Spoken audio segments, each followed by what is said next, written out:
grâce, Saint-Esprit, maintenant et toujours. Dans les siècles des siècles. Amen. Alléluia.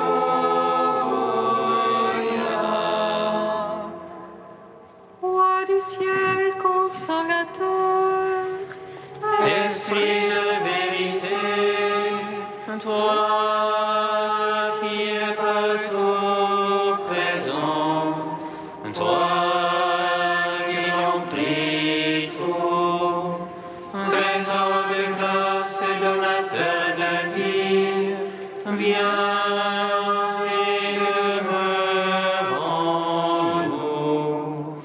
Purifie-nous de toute souillure et sauve nos âmes. Toi qui es bonté. Roi du ciel, consolateur, Esprit de vérité, toi qui es partout présent, toi qui remplis tout, trésor de grâce et donateur de vie, viens et demeure en nous. Purifie-nous de toute souillure et sauve nos âmes. Toi qui es bonté. apprenant de l'ange la joyeuse nouvelle.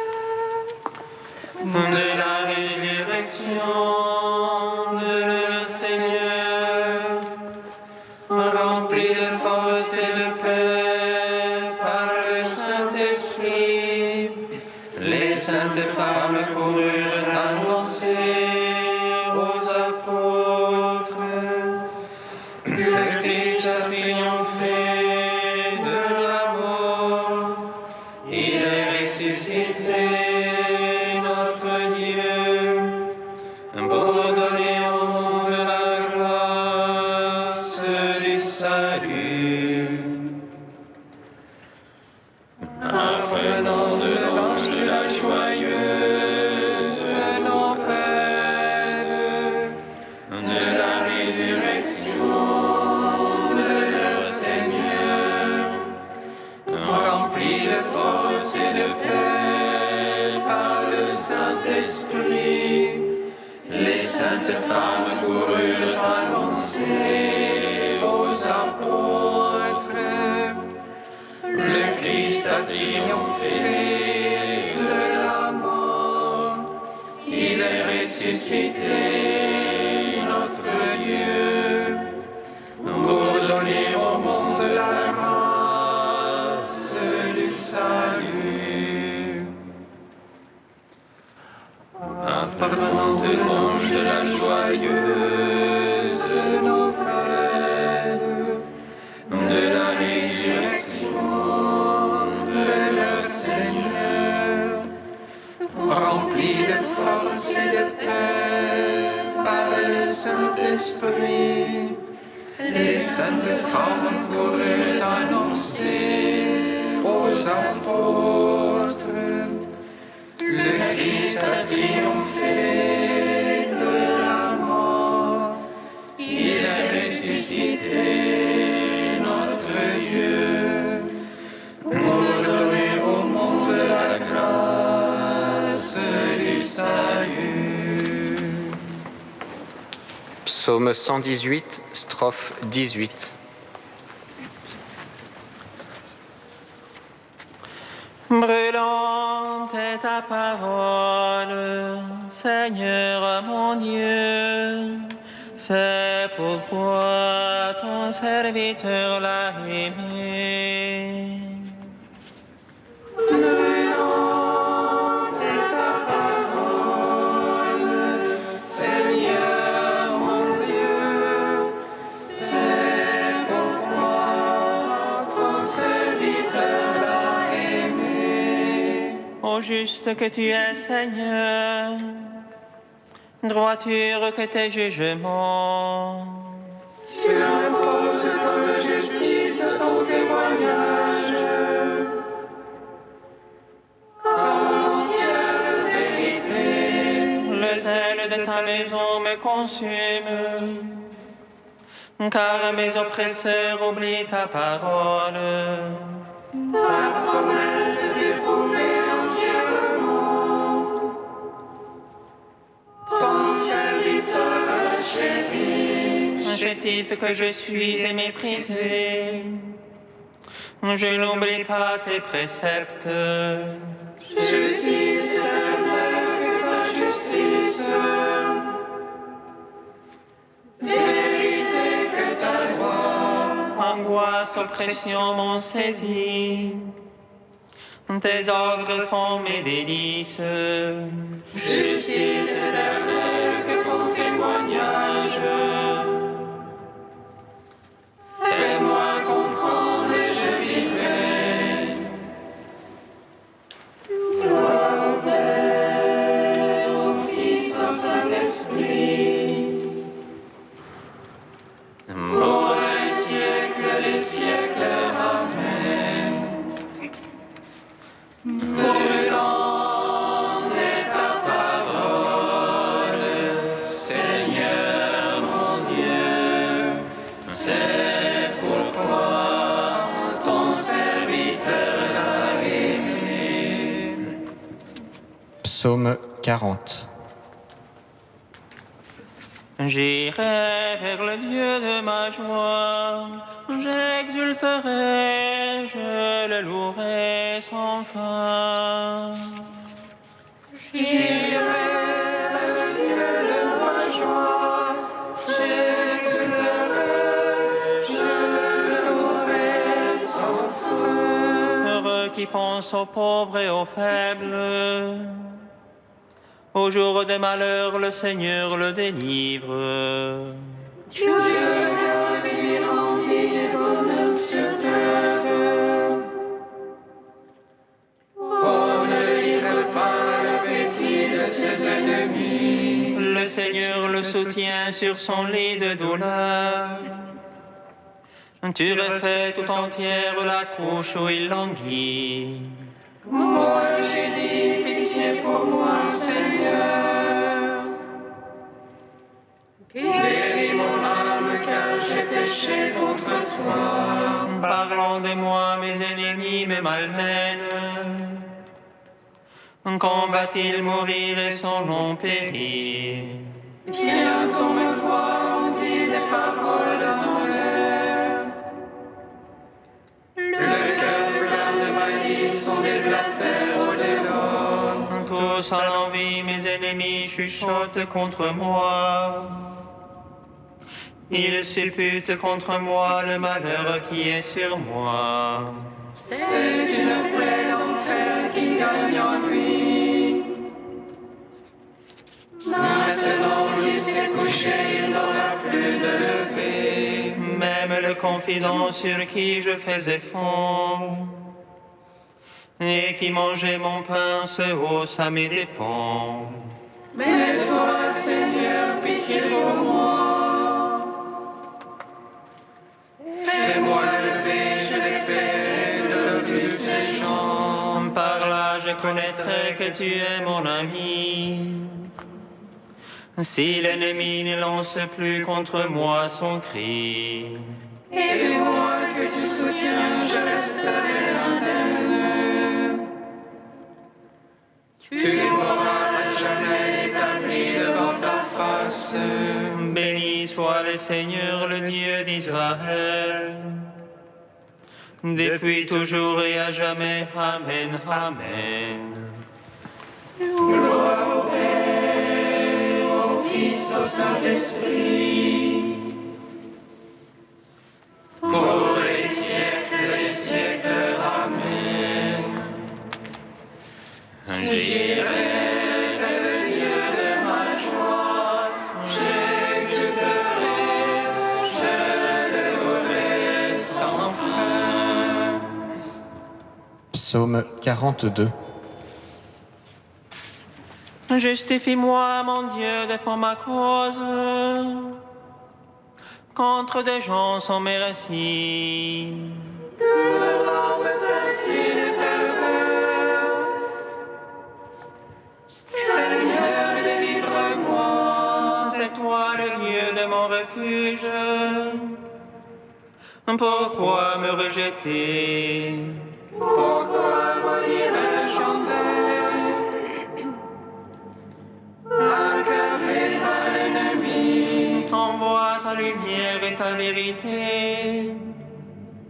Qu'elle soit mon guide. Élève ta sainte montagne. Au lieu de ta demeure. Et j'irai vers l'autel du Seigneur, près du Dieu de ma joie. J'exulterai, je te louerai sur la harpe. Seigneur mon Dieu, Qu'as-tu mon âme à défaillir, à gémir sur moi?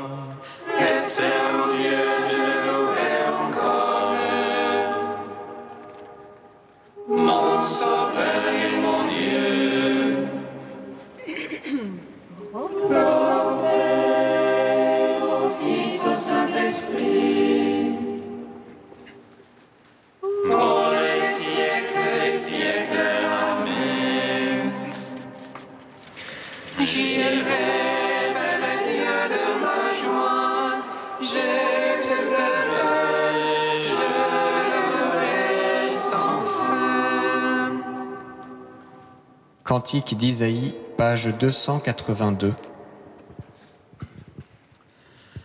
Qui a mesuré dans sa main l'eau de la mer, évalué à l'emprunt les dimensions du ciel, jaugé au boisseau la poussière de la terre, pesé les montagnes à la balance. Et l'homme de conseil peut instruire le Seigneur, qui peut diriger l'Esprit de Dieu. Qui a-t-il consulté qui lui fasse comprendre, qui lui enseigne la connaissance? Les nations sont comme une goutte au bord d'un seau, comme une miette sur la balance. Les îles pèsent comme un grain de poussière, néant devant Dieu toutes les nations. À qui comparer le Seigneur? Quelle image pourriez-vous en donner? Ne savez-vous pas, ne l'avez-vous pas appris? N'avez-vous pas compris la fondation du monde? Il trône au-dessus du cercle de la terre, dont les habitants sont comme des sauterelles. Il tend les cieux comme une toile, les déploie comme une tente. Levez les yeux au ciel et regardez, qui a créé les astres. Le Seigneur déploie en bon ordre l'armée et les appelle chacun par son nom. Rendons gloire au Père Tout-Puissant, à son Fils Jésus-Christ le Seigneur. À l'Esprit qui habite en nos cœurs, pour les siècles des siècles. Amen.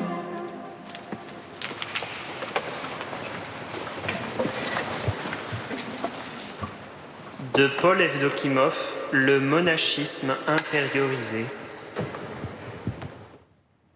Depuis le diacre Étienne, le témoignage du sang s'érige en signe de la plus haute et expressive fidélité. L'idéal du martyr, de cette compagnie glorieuse des amis blessés de l'époux, de ces violents qui prennent d'assaut le ciel et en qui le Christ combat en personne, rend absolument unique la spiritualité des premiers siècles. Pouvez-vous boire le calice que moi-même je dois boire ? Demande le Seigneur aux apôtres. Cette redoutable question rend le martyr conforme au calice eucharistique.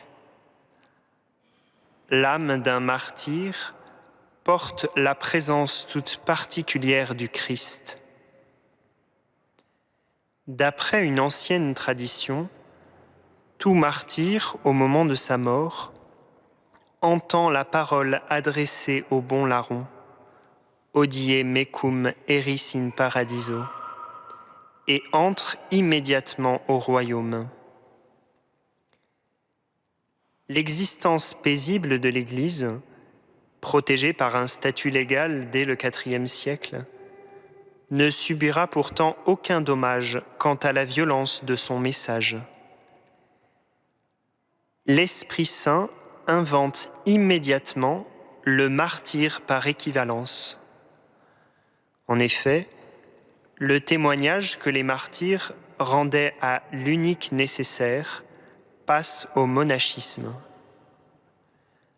Le baptême du sang des martyrs laisse place au baptême de l'ascèse des moines. La célèbre vie de saint Antoine, écrite par saint Athanase, décrit ce père du monachisme comme le premier qui soit parvenu à la sainteté sans goûter au martyre. Celui qui entend et répond à l'appel évangélique devient égal aux apôtres, affirme saint Siméon le nouveau théologien. Il peut, comme saint Jean l'évangéliste, se retourner vers les hommes et leur dire ce qu'il a vu en Dieu. Il le peut et il le doit. Il ne peut même faire autrement.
tu servitor, da ta parola, fais-moi vivre. Seigneur, je suis ton serviteur, de ta parole, fais-moi vivre.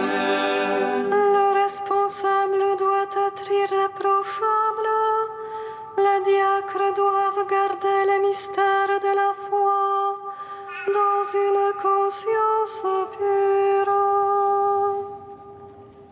Seigneur, je suis ton serviteur.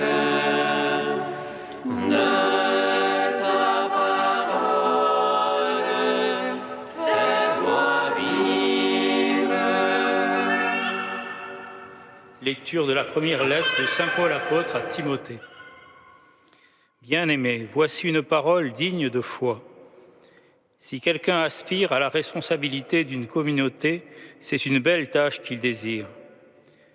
Le responsable doit être irréprochable, époux d'une seule femme, un homme sobre, raisonnable, équilibré, accueillant, capable d'enseigner, ni buveur ni brutal, mais bienveillant, ni querelleur ni cupide. Il faut qu'il dirige bien les gens de sa propre maison, qu'il obtienne de ses enfants l'obéissance et se fasse respecter.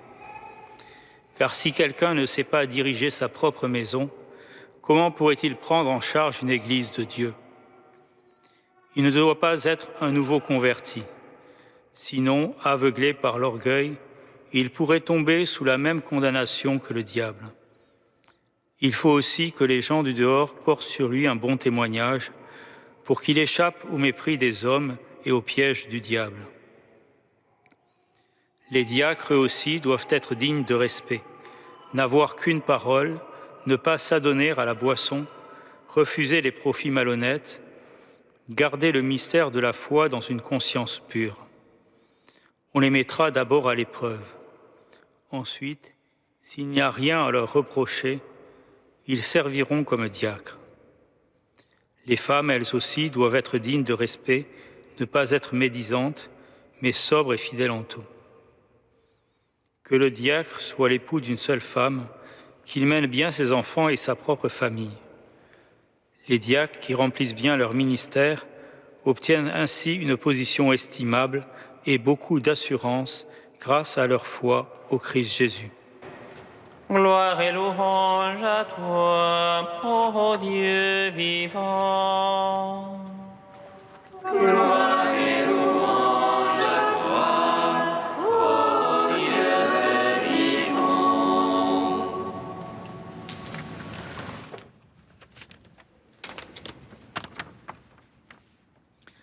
Dans les épîtres de saint Ignace d'Antioche, écrits à l'aube du IIe siècle, et donc postérieurs au texte de l'épître à Timothée que nous venons d'entendre, la hiérarchie de l'Église est décrite d'une manière qui ressemble à ceux que nous connaissons aujourd'hui. Il y a 3 ordres distincts. L'évêque, qui a son siège fixe et qui l'occupe seul, on parle d'épiscopat sédentaire et monarchique. Les prêtres, étroitement associés à l'évêque et qui forment le collège sacerdotal, et enfin les diacres. Une difficulté du texte de la première épître de saint Paul à Timothée est que le terme grec épiscopos, que l'on traduit généralement par évêque, est plutôt traduit dans la version liturgique par responsable. En fait, selon le théologien Prat, ces responsables étaient des prêtres, qui étaient appelés par saint Paul indifféremment presbytéroi, littéralement ancien, ou épiscopoi. En effet, le texte de 1 Timothée 3 que nous venons d'entendre a un parallèle en Tite 1, où saint Paul utilise alternativement les termes de presbytéroi et d'épiscopos. Pour résumer, il est question dans le texte de 1 Timothée que nous venons d'entendre des prêtres et des diacres, les évêques étant les apôtres dont il n'est pas question ici. Saint Paul décrit donc les critères pour le choix d'un prêtre ou d'un diacre. Pour le prêtre, critères moraux, doctrinaux, d'aptitude au gouvernement, d'intégration ecclésiale. Pour le diacre, critères moraux, de foi personnelle, d'esprit éprouvé. On voit que saint Paul place la liste des critères moraux pour les ministères à un autre niveau que celui des listes des vices et des vertus qu'il adresse aux communautés en général. Cela montre qu'il y a une exigence plus grande pour accéder à un ministère que pour appartenir à une communauté comme laïque. Saint Paul veut que le ministre soit un exemple à suivre et qu'il soit apte à accomplir sa tâche pastorale. Le sujet de l'accès au ministère reste un sujet aujourd'hui Et il est intéressant de se rendre compte que cela a été une question dès les débuts de l'Église. La parole de Dieu ne nous laisse pas sans réponse face à ces interrogations et nous pouvons revenir à elle pour être guidés. Il s'agit de faire confiance à l'Église, à son expérience et à ses capacités de discernement qui peuvent permettre de faire des choix à travers des circonstances historiques qui peuvent varier énormément. Béni sois-tu, Seigneur, pour ta parole. Aide-nous à l'actualiser et à en vivre pour parvenir à faire en tout ta volonté.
Viens, Esprit de Dieu, sur tous les responsables d'Église.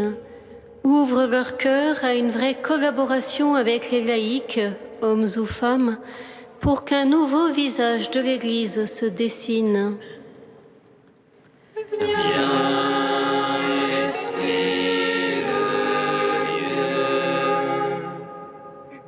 Viens, Esprit de Dieu, sur tous les responsables de communauté.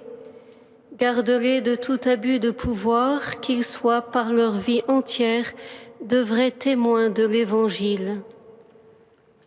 Viens, Esprit de Dieu. Viens, Esprit de Dieu, sur tous les diacres permanents. Aide-nous à creuser le sillon de cette belle vocation pour qu'elle porte tout son fruit au cœur de ton Église. Viens, Esprit de Dieu. Tu es saint Dieu, tu es saint fort, saint immortel, prends pitié de nous.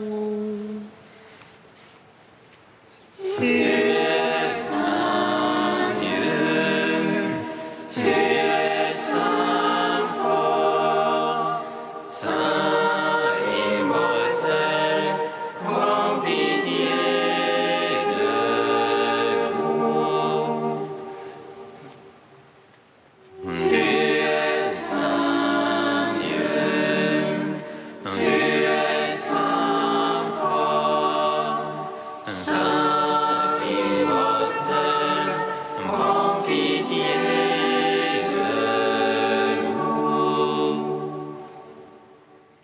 Gloire au Père et au Fils et au Saint-Esprit, maintenant et toujours et dans les siècles des siècles. Amen.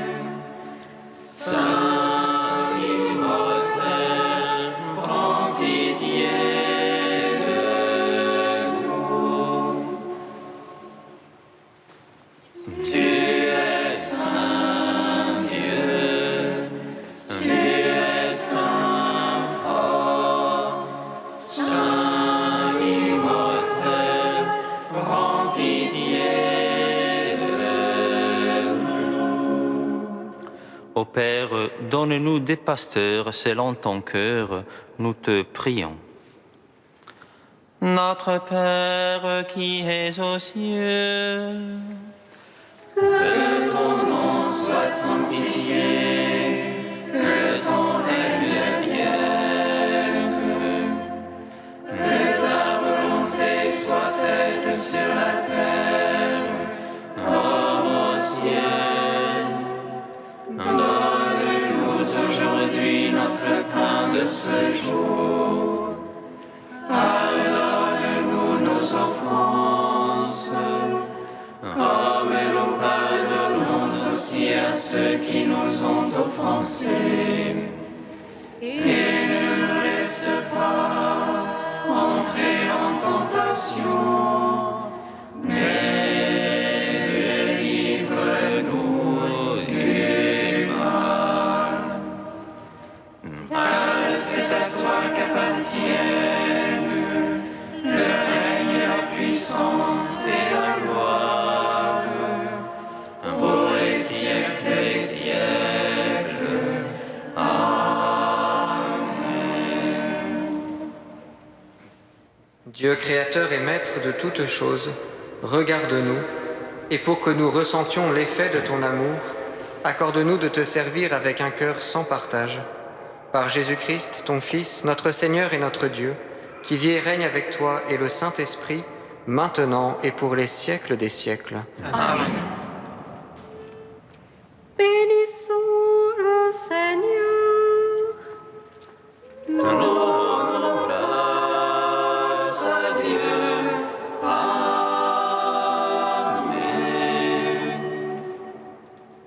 L'ange annonça à Marie qu'elle serait la mère du Sauveur.